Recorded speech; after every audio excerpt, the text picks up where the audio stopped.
live on Sky News Australia. The Rita Panahi Show. Welcome to the Rita Panahi Show. Coming up tonight, a third day of traffic chaos in Melbourne as climate change fanatics block major roads.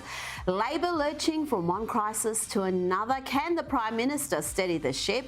The great Douglas Murray will join me with the latest US news as Hunter Biden faces multiple charges.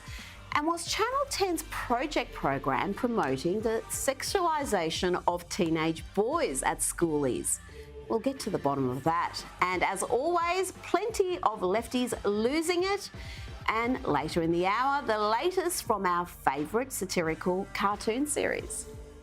The people want to see a more confident leader, which means it's time for a little rebrand. That's right, everyone, it's me, Anthony Albanese. Who are you talking to? Shut up, Dutton, there's a new alpha in the room. And he's not following any of the rules. I'm wagging school and flying around in me jet wherever I want. I'm flushing the economy down the toilet. I'm doing graffiti all over the Australian Constitution, and I don't need anyone's permission. I'm even lighting fires, burning taxpayer money like it's going out of fashion. Albo, what do you think you're doing? That's it, detention. And you can imagine the type of detention he ends up in. That's later in the program. But first, let's delve a little deeper into that calamity and precisely who shares culpability for the government being wholly unprepared for dozens of criminals, including violent sexual offenders, being released from indefinite detention. By now, you would have seen the Attorney General's little meltdown, and he has subsequently apologised to Sky News journalist Olivia Caisley, but he should also be apologising to Australian people for his actions leading up to this High Court decision. The Attorney General, unlike his Liberal predecessors, Christian Porter and Michaelia Cash, backed the Australian Human Rights Commission's involvement in the NZYQ case. Yes, the taxpayer-funded Human Rights Commission advocated for the end of indefinite immigration detention and welcomed last month's landmark High Court decision that's unleashed scores of criminals, including murderers and rapists, into the Australian community. Indeed, the president of the Human Rights Commission, Rosalind Croucher, boasted about her organisation's campaign to overturn the Al-Kitab ruling. She said, for decades, Australia's system of mandatory and indefinite immigration detention has imposed an enormous burden on thousands of vulnerable people and their families. This is a truly historic decision in terms of human rights and social justice in this country. Shadow Attorney General Michaelia Cash, who in 2022 blocked the Human Rights Commission from intervening in another contentious High Court case, has slammed Mark Dreyfus's actions. She told me yesterday it is extraordinary that Attorney General Mark Dreyfus personally approved a request by the Australian Human Rights Commission to spend Australians' money arguing in support of NZYQ, a serious child sex offender who was convicted of raping a 10-year-old boy. Mr Dreyfus personally approved the intervention within hours of receiving the brief from the department. Documents released by the Human Rights Commission reveal that because of his intervention, the Commission considered that it was able to achieve what it described as an amazing outcome. Well, the actual outcomes so far include the alleged indecent assault of a woman in South Australia and the rearrest of a child rapist for contacting minors. Together with the incompetent Home Affairs Minister Claire O'Neill and Immigration Minister Adam Giles, the Attorney General has overseen the Albanese government's chaotic response to the High Court ruling that overturned a 20-year precedent on indefinite immigration detention. And as Michaelia Cash said there, so far we've had 5 of the 148 detainees released into the community. 5 have already been rearrested for a variety of alleged offences, from indecent assault to theft. Now, just on the AG's treatment of Sky News reporter Olivia Caisley, did his hectoring, finger-pointing attempts to intimidate and humiliate this young female reporter remind you of anyone? I've got to say, it was very much reminiscent of Daniel Andrews at his worst during the daily COVID-19 press conferences, where he reserved his worst bile for young female journalists, likes of Gabriella Power and Julia Bradley. Labor men behave like this because they can. The overwhelming bulk of the media give them a pass, as do the sisterhood, the modern feminists, who would be absolutely outraged if a conservative male ever spoke to a female in a hostile manner. The hostile manner we saw from the Attorney General this week. Now, while Labor ministers demonstrate their unsuitability for key portfolios, one man is quietly biding his time. Former leader Bill Shorten has not made any catastrophic mistakes in his NDIS portfolio, and he very smartly kept a low profile during Labor's race-based referendum. He is not tainted by that failure. If Anthony Albanese continues to self-employ, don't be surprised to see Bill Shorten step forward to save the day for Labor. Joining me now to go over the week's top stories is media writer for The Australian, Sophie Ellsworth. Sophie, it's been interesting to see some of the media bend over backwards to try to defend the AG there. I mean, his behaviour was obviously not okay. He's apologised. But have a look at The Guardian's Catherine Murphy here, who called Dreyfus's tantrum utterly reasonable. She also wrote Dreyfus was right to point out responsible governments should not instruct officials to act unlawfully. Thank God someone is prepared to make this point. That really wasn't the point of why people were upset, but we can always rely on The Guardian for unintended comedy. Oh, look, great to be here with you, Rita, tonight. Look, I thought this was very typical of The Guardian. We would expect them to come out and support a Labor minister or the Labor Attorney General in Mark Dreyfus. Look, I'm all up for a bit of robust conversation at press conferences. I'm not against that, Rita. I think that comes with the job at task. But I think it's got to be respectful. And I think the way Mr Dreyfus conducted himself the other day was pretty out of line. I thought he was, you know, the hand gestures were pretty they came across quite aggressive. Look, just say you're sorry and we all move on. And I think if this was a coalition minister behaving like this, Rita, as you said, this would have been a very different affair. And I'm sure the leftist media would have come out criticising him. Oh, I remember all sorts of outrage because I think Tony Abbott, not in a hostile manner, said, calm down. I think it was Bridie. I think that was the journalist. And, you know, calm down Bridie was trending. There were all these pieces outraged about how dare he say calm down to a female reporter. I mean, if he was pointing his fingers and telling them to, you know, not interrupt and being aggressive, oh my gosh, we would have had just, you know, days of front page outrage. Now let's move along to this climate cult, I call them, activists who've caused more traffic chaos today during peak hour in Melbourne. The Extinction Rebellion members gathered on the Montague Street off-ramp of the Westgate Bridge Freeway. This is the third day of disruptions and more is planned for tomorrow. Sophie, let's hear from one of these eco-warriors. You were lying on the road. This is the Westgate off-ramp, incredibly busy morning. You've refused to move and you're being arrested right now. That's right, because we're about disruption. We're about waking people up to what's happening in our society. We're worried about Labor not really being fair dinkum about reducing the climate problem. And you're being arrested right now. These officers are taking your details. Yes. You're okay with that? Yes, I'm very. I see that we have to do this in order to try and shake the community, shake the government to stop digging up.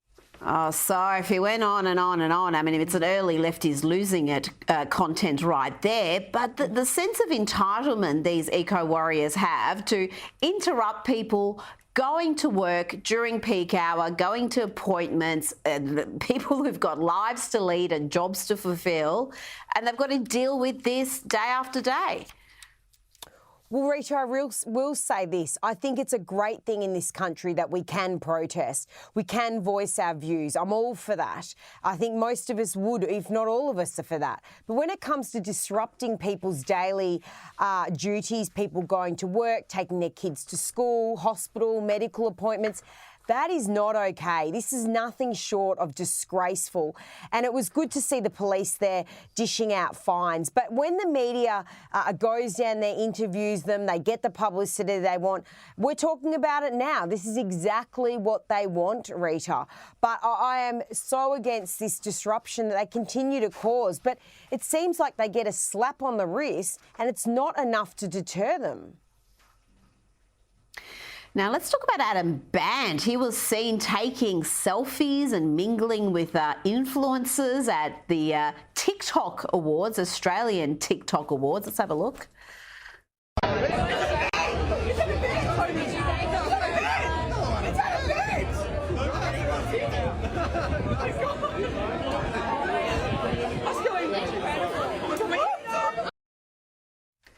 Oh, dear me. Imagine being excited to see Adam Band. What is wrong with these people? But, Soph, on a more important note, isn't it appropriate to have the Greens leader there, given TikTok is banned on government devices?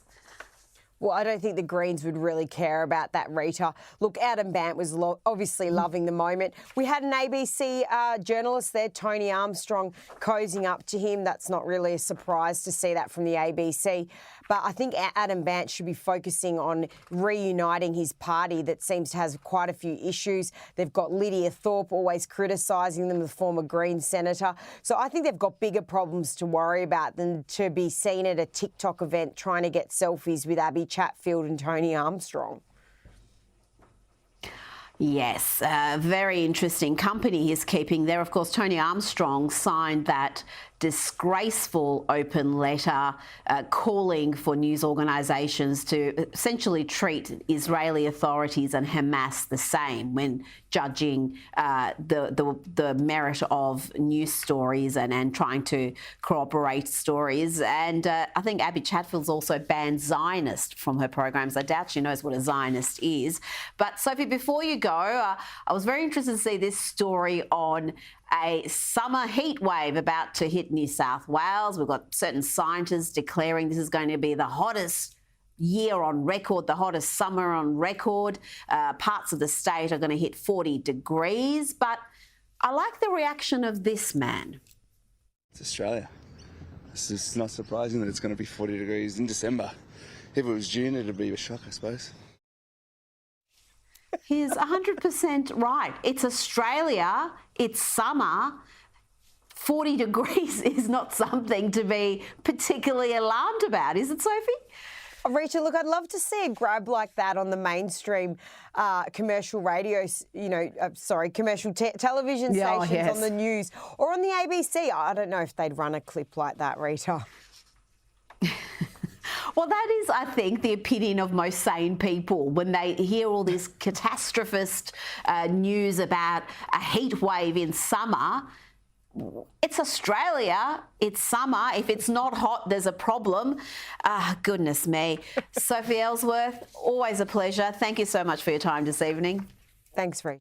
As we've done each and every week on the Rita Panahi Show, let's bring in the author of international bestsellers, including The War on the West, The Strange Death of Europe, and The Madness of Crowds.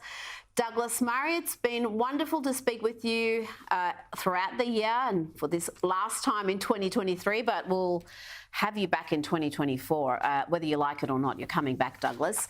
Let's start with the shameful performance of presidents of prestigious colleges, including Harvard, MIT and Penn. This was at a congressional hearing where they refused to label anti-Semitism and calls for genocide as harassment. Here's Liz McGill as an example. She's the president of the University of Pennsylvania. Ms. McGill, at Penn, does calling for the genocide of Jews violate Penn's rules or code of conduct? Yes or no? If the speech turns into conduct, it can be harassment, yes. I am asking specifically calling for the genocide of Jews. Does that constitute bullying or harassment? If it is directed and severe or pervasive, it is harassment. So the answer is yes. It is a context-dependent decision, Congresswoman. It's a context-dependent decision. That's your testimony today. Calling for the genocide of Jews is depending upon the context. That is not bullying or harassment.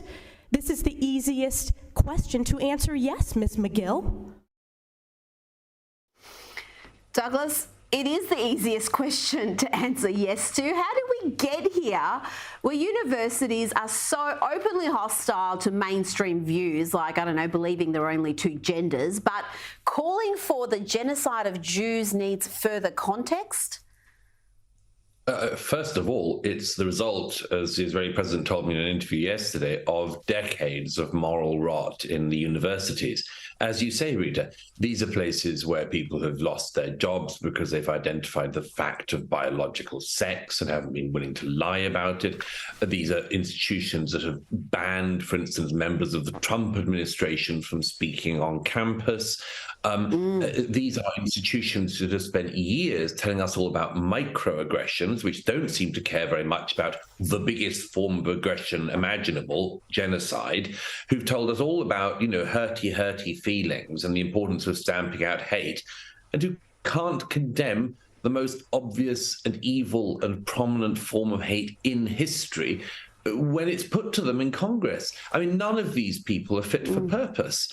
I said when I saw these smirking responses from people like that president of the Penn State University, the sort of I worked out at first, what's she doing? Why has she got this knowing grin on her face? And I realized, well, first of all, it's of course sort of legalese, isn't it? It's this kind of, I'm going to give you a clever legal answer that doesn't leave my institution open to legal cases brought by, for instance, Jewish students for harassment. So she thought she was doing something terribly clever. What also, finally, I thought, Rita, was these people were talking like ChatGPT. They were just rolling out this answer. And as it happened, I actually asked the same questions that these leaders of major universities in America were asked. I asked the same question to ChatGPT, and ChatGPT got it right. Said actually calling for genocide is regarded as being unacceptable. So here's the interesting thing. We've got to such a state in our universities that the people who lead the universities in America are actually less moral than AI. This is a frightening development. It really is. And like the Israeli president said, it's about a clash of civilizational values. And I want to bring you this clip. This is one of the leaders of the critical race theory movement, Ibram X. Kendi, who explains in this clip why, in his opinion, white folks are disconnected to humanity. I don't think white people worldwide have really reckoned with how much their own personal identity is shaped by constructions of whiteness, and how much that construction of whiteness prevents white people from connecting to humanity. Douglas, this man is hugely influential, particularly in academia and the corporate world. The former CEO of Twitter gave his organisation $10 million to spread that bile. Yes, of course, the organisation that he tried to set up at the University of Boston ended up being just a feast of corruption and much more. Who could have expected? Ibram X. Kendi, as people could probably tell from that clip, is not very bright. He tries to sort of construct ideas as he goes along, and he wades through these piles of waffle. His books are pretty unreadable. I only read them because I'm paid to. The man is a walking philosophical and moral disaster. The interesting thing about Kendi, however, is not just that he demonizes a whole race of people, he just demonizes white people in a way that would be totally unacceptable and rightly unacceptable to do about any other race. But for some reason, people seem to think at the moment it's acceptable to do about white people. It's not just that he does that. The interesting thing, Rita, is you say, he puts himself forward for very well-paid corporate gigs. But you know one thing Ibram X. Kendi will not do is to debate his ideas, to have his ideas, such as they are, contested. So I'm very happy to once again say publicly what I have said a couple of times before, which is I challenge Ibram X. Kendi to a debate anytime, anywhere, any place. I'm very happy to debate a motion of his choosing. I'm very happy for all the proceeds to go to a charity of our choice, and I'd like to see him show up once. But he has never had his facile ideas debated, and so I suggest there's a reason for that. He knows they don't stand up to scrutiny. Fine. Once again, he can reveal that fact to the public. Now to the first son, Hunter Biden, who was today indicted on 9 charges, including 3 felonies. He faces a possible 17 years in prison after spending millions on his lavish party lifestyle while dodging taxes, allegedly. But of course, this really isn't about Hunter Biden. It's about his father and whether members of the Biden family were enriching themselves, selling access to the vice president and perhaps even the president. Tell me how you see this story, Douglas. It's extraordinary, Rita, because this story really does seem to be sort of finding its way to a kind of culmination.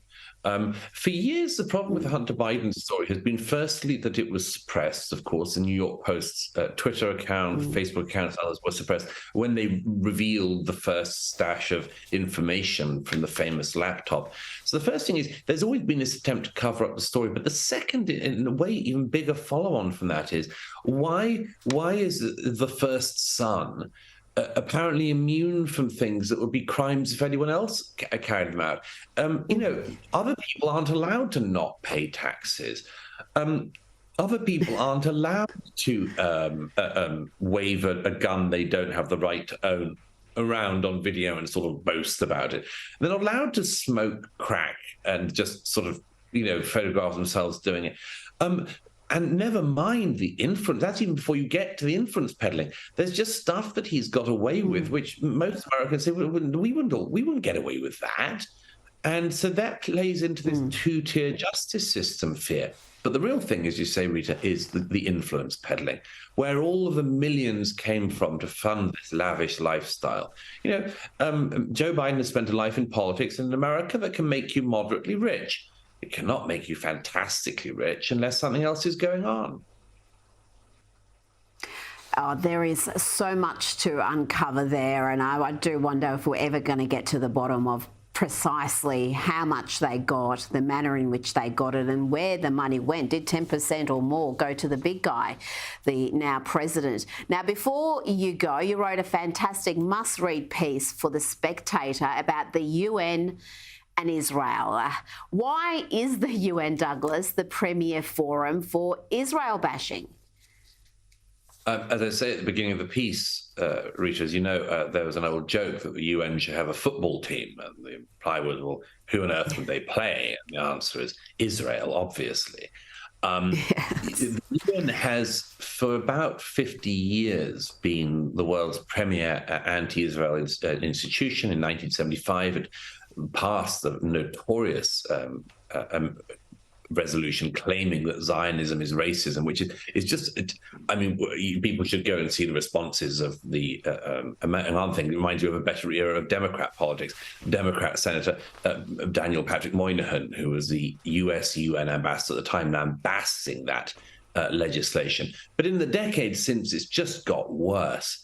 And we've learned in recent weeks, that the UN was incapable of passing a resolution condemning the Hamas massacres of October the 7th. And when that failure to condemn the massacres occurred, there was whooping and cheering and clapping in the UN chamber. That's in New York. Go over to Geneva to the Human Rights Council, and the government of Iran was chairing one of the recent sessions. Not known for its interest in human rights, but the UN Human Rights Council all the time is passing motions attacking Israel, usually sort of led by, as I say, sort of Zimbabwe, North Korea and Iran. And then you have this step up in recent days, the discovery, for instance, from one of the Israeli hostages, that they were held hostage in the attic of an UN official in Gaza. And I mean, even in my worst nightmares, I didn't think that people employed by the United Nations would actually be keeping Jews captive in their attics. But here we are. Gosh. And as I say in the piece, I hope people can read it. You know, this is the moral rot of the UN. We've seen the moral rot of the universities in America. This is the moral rot at the heart of the most important international institution that exists. It's an absolute must-read piece in The Spectator. I encourage you to read it. Douglas Murray, thank you so much for your time again tonight. Great pleasure as always. The iconic Melbourne shopping precinct, Chapel Street, is facing a potentially fatal threat from Stonington Council and their anti-car zealotry. Joining me now is Matt Lanigan. He's the president of the Chapel Street Precinct Association. Matt, what are the council up to here? I mean, don't tell me they are seriously considering banning off-street parking. That's going to kill Chapel Street, kill what's left of it. Yeah, absolutely, and that is the fear of our traders. Once we've heard the news about some of the plans that council are looking to do. Yeah. Have the traders been consulted throughout this process? Because they've got some grand plans. They want to have all sorts of...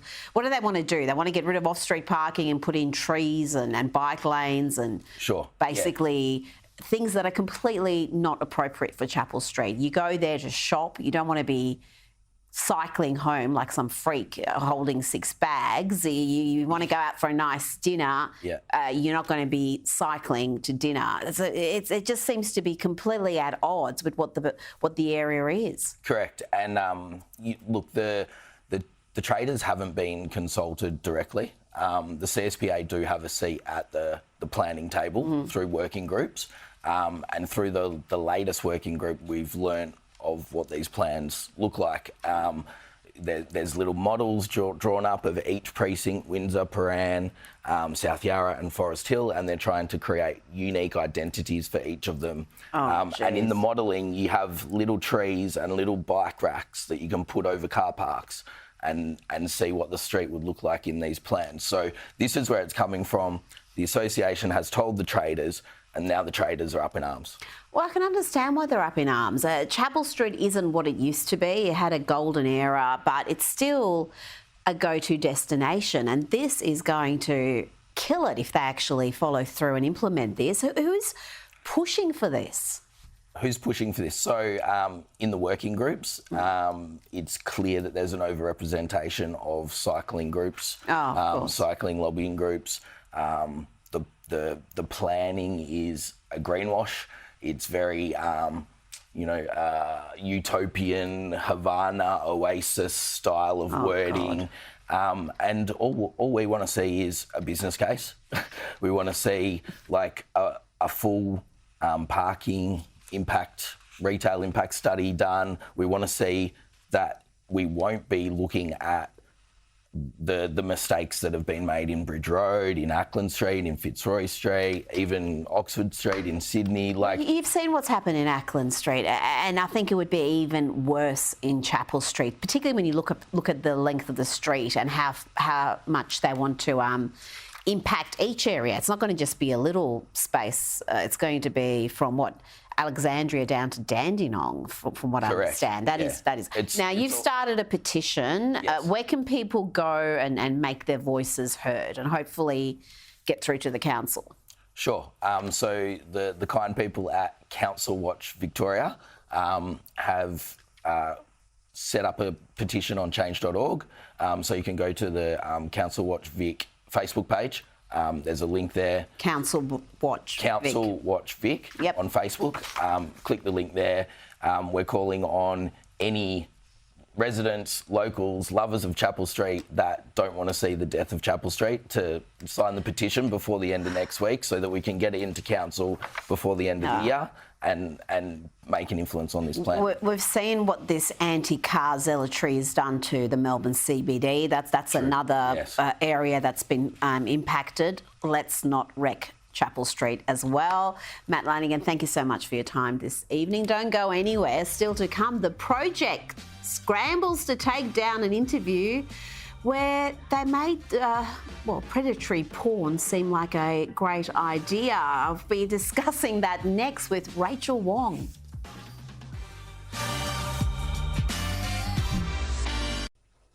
Welcome back. Adult content creators from the subscription service OnlyFans decided to flock to Queensland to create explicit videos with teenagers who are there for schoolies. 3 porn stars, all in their mid-20s, were then invited on the project, introduced as a trio who have received considerable backlash from the online community for inviting 18-year-olds to film explicit content for their subscribers. But on the project, the girls received nothing but laughs and giggles and softball questions from the hosts who thought it was all very funny. They're of legal age, but why this particular demographic? Well, I mean, prior to schoolies, we were already kind of getting a few messages. Yeah. Laughed them off a bit, but then Bonnie and I knew we wanted to make some more relatable content. They were already reaching out. We thought, what a time. They're legal. They're wanting and willing to participate. Why not? So, ladies, what's in it for the teenage boys or the teenagers who are involved in this? Oh, well, what's not in it for them, basically? A lot of them are very, they haven't had a lot of experience. So not only are they getting experience, it's, they're getting to meet us.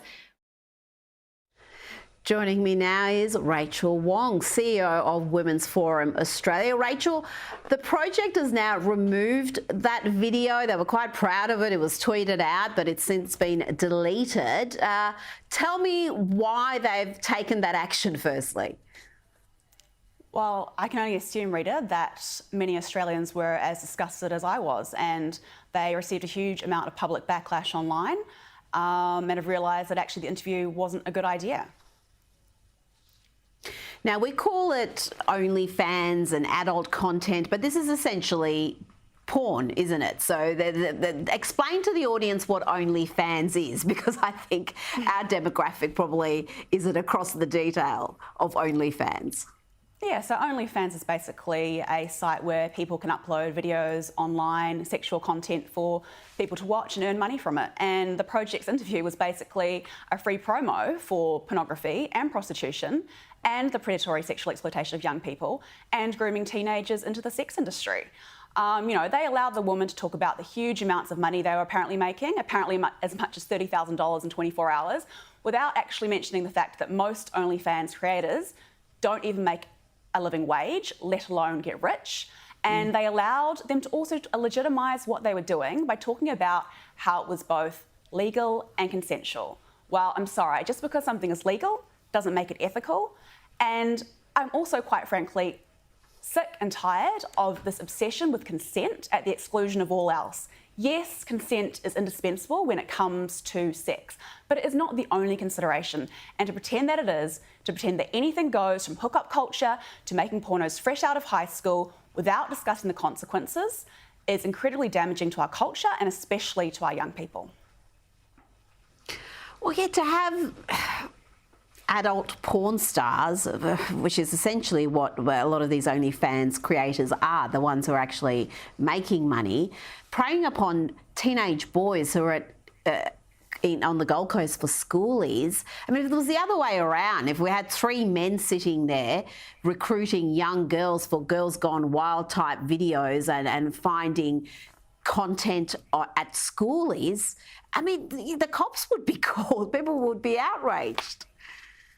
Look, I can guarantee you, Rita, that if it had been the other way around, if it had been older men targeting teenage girls and filming their sex acts for profit, spreading them across the internet and bragging about it online, the project would have done a story condemning this. But they didn't. And I think that's a really, really sad testament to their devaluation of boys And not only that, but promoting prostitution and porn as a legitimate career prospect for women and girls is also, I think, a really sad message to be sending to them as well, particularly when porn is a key driver of male violence. Now, there's a store that I'm not familiar with, an online store that's popular with young girls. And Rachel, you've posted about this particular store that's now selling sex toys, and this troubles you because their market is particularly young. Tell me about this. Yeah, so it's sort of in a similar vein to the OnlyFans story in the sense that it is a beauty chain making money off sexualization and sort of targeting this at young people. So basically Sephora has been promoting sex toys on its Instagram pages, specifically vibrators. Sephora, yep. And not only does Sephora have a huge market share when it comes to teenage girls and tween girls, but it specifically promotes its products at them. So parents are understandably incredibly disturbed.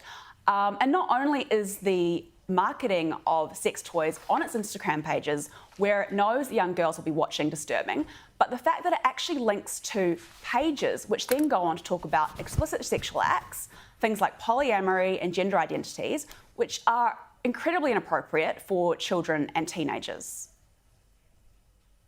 Well, kids are getting just so much sexualised content sent their way, whether it's about pronouns, all the different genders, all the different sexual activities they could be engaging in. And this is just another example. Rachel Wong, thank you so much for your time this evening. Now, moving along, have you noticed how so many ads these days are terrible? Even the big budget commercials from your multinationals are often devoid of any humour or art, but there is a lot of political messaging that nobody asks for in commercials these days. Well, as it's my last Friday night show before Christmas, I thought I'd bring in an expert to review some Christmas adverts. Joining me is the co-founder of DPR & Co. Advertising, Richard Ralphsmith. Richard, thank you so much for your time. Let's start with Apple. Big brand. They've put together this heartwarming story for their Christmas campaign. Forgetting to give back, not too many people can see we're all the same.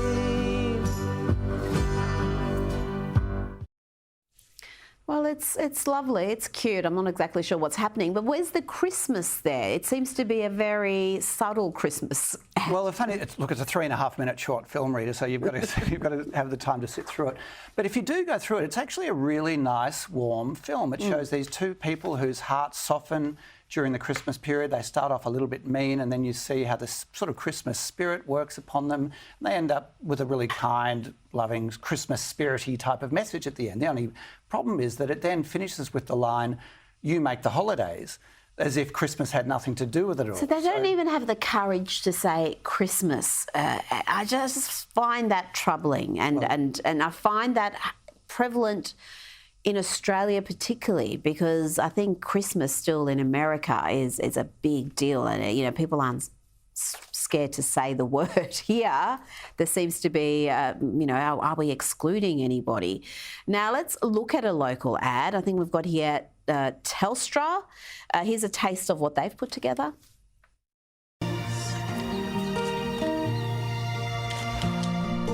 I'll just be asking for you. I'll just be asking for you.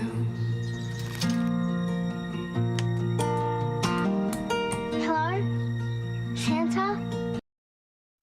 Oh, they've got a telephone. We don't even have those anymore. Do they even exist? Is that some sort of a fantasy item that we've seen there? I do actually like that ad. I like the reindeer. That one I think has a good message. It is really sweet, and they do indeed in that one mention Christmas as opposed to the big American tech brand that's wearing the woke goggles and too woke to mention it. But So it features Dasher, the reindeer who dashed, and the reindeer's lost, and this little girl comes and finds him and tries to help him find Santa, and so she dials up Santa from the Telstra payphone. But speaking of Telstra, this is the fun fact, and I only realised this when I was researching it.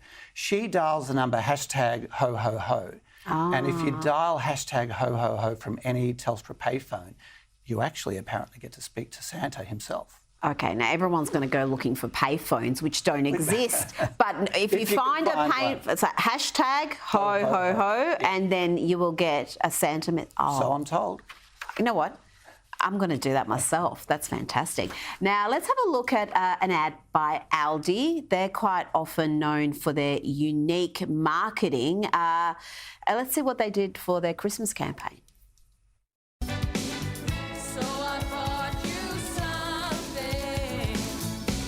This could be love. Because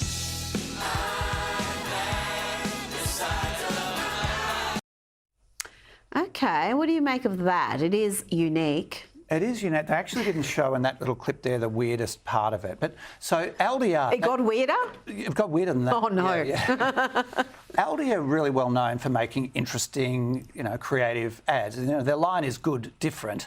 But this one's just sort of different without being good. So, and it forgets... It's just creepy and it's weird, and they've got... a guy with tears going all over the place, landing on his food, and then another guy that looks like he's got blood all over his hands being pulled up by the police, but it's actually, raspberry sauce or something. So, but it completely misses the spirit of Christmas. And I just think that the Aldi brand tone of voice doesn't quite match the Christmas advertising. It's like an ad made for ad people rather than Australia. I was about to ask that. Is that the reason why so many ads are terrible? Because even the ones that are big budget ads, you can see they've put a bit of money and thought behind it, but the end product is underwhelming because it's trying to win awards, not actually sell a product or a service or promote a particular brand. Yeah, well, trying to do both, but in large part there's a bit of an insular nature to the advertising industry where there are certain ads that advertising people are just crazy about, and Middle Australia either doesn't notice it or hates it or finds it really, really there's odd. so much overt political messaging in ads these days, and so many ads you see, it's almost like... they've ticked a box. Oh, okay, we need to have one person of colour, we need to have one white person, we need to have Asian person, and make sure the genders are represented, make sure there's someone who's non-binary, and it's again, you can't create a decent ad because Australia's created some brilliant ads. Rowan Dean, my Outsiders co-host, has been behind quite a few. Now, before we go, just one last ad. Let's have a look at Maya's campaign quickly. Soap. In the shape of a wombat.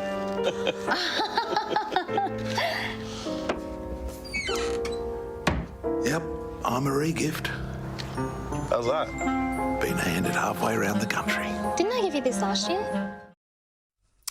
It's all about re-gifting. I mean, it's not original, but what do you think? Well, there's a bit of an insight in there, but really at Christmas time, do you really want to show people looking at each other and being dirty with each other for the terrible Christmas present? If you're trying to sell Christmas, I think that misses the mark for a brand like Maya. Again, iconic brand. Richard, thank you so much for your time. Really do appreciate it.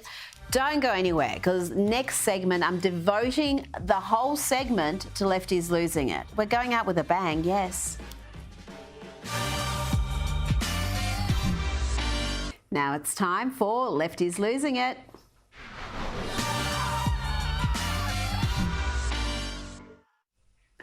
Let's start with the BBC, where a senior anchor, Mariam Moshiri, was caught in this embarrassing moment.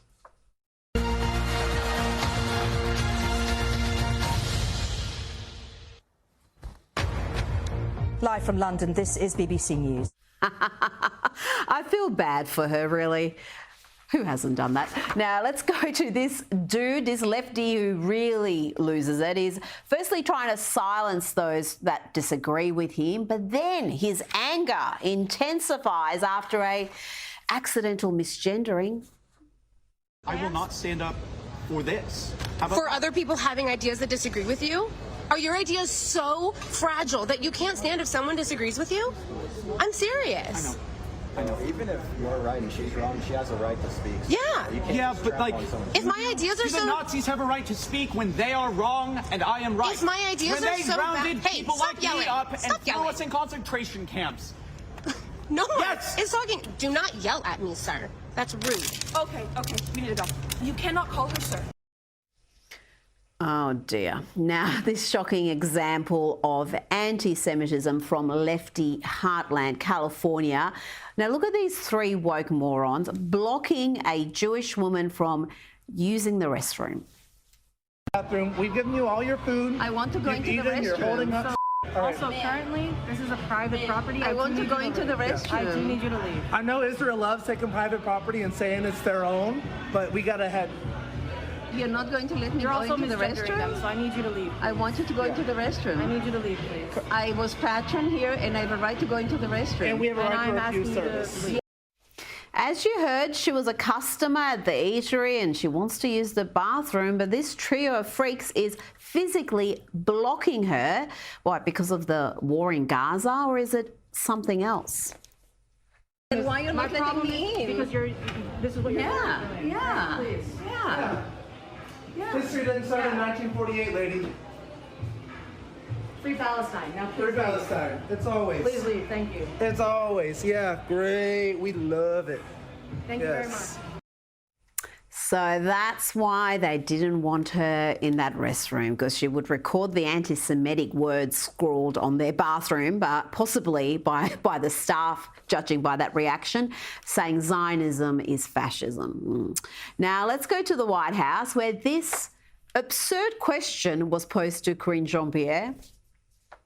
I had an in-depth conversation with Stevie Wonder last night, who is... I love Stevie Wonder. Again, for the serious question, I had an in-depth conversation with Stevie Wonder last night, who is requesting a meeting with the president.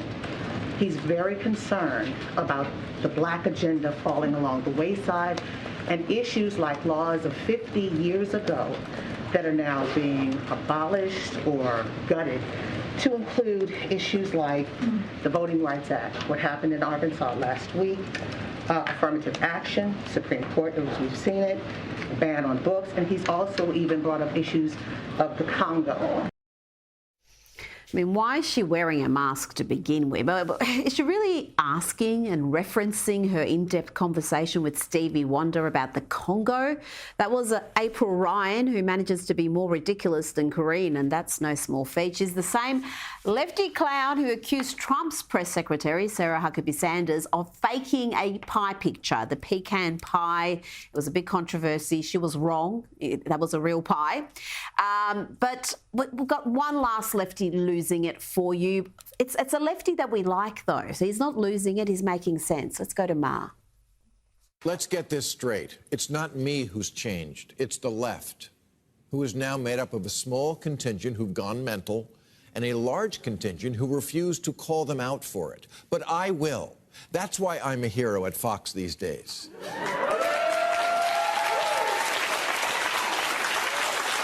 Which shows just how much liberals have their head up their ass, because if they really thought about it, they would have made me a hero on their media. He's so good. Don't go anywhere. More hilarity after the break. Welcome back. Let's end the show with more laughs, courtesy of Please Explain. This week, Albo is in all sorts. What are you going to do then? The people want to see a more confident leader, which means it's time for a little rebrand. That's right, everyone. It's me, Anthony Albanese. Who are you talking to? Shut up, Dutton. There's a new alpha in the room, and he's not following any of the rules. I'm wagging school and flying around in me jet wherever I want. I'm flushing the economy down the toilet. I'm doing graffiti all over the Australian Constitution, and I don't need anyone's permission. I'm even lighting fires, burning taxpayer money like it's going out of fashion. Albo, what do you think you're doing? That's it. Detention. Ah, so this is where all the bad boys get sent, eh? What are you in for? Murder, assault, Oh, geez, that's pretty serious. Elbow, why is the door to indefinite detention wide open? Oh, this? Well, this isn't a problem. What are you talking about? This isn't a big deal. No, this is a big deal. You put the whole country in danger. The Australian people will never forgive you for this. Oh, good one, Elbow. You've really put your foot in it this time. What are you going to do? Oh, I know how to fix this. Worried about all these sexual predators running around freely? I didn't leave the door wide open. That was somehow Peter Dutton's fault. Huh? And that's it from me tonight. Thank you so much for your company Friday nights in 2023. We will be back 2024 bigger and better. I'll see you Sunday morning for Outsiders at 9 a.m. Up next is the US Report with James Morrow. Good night.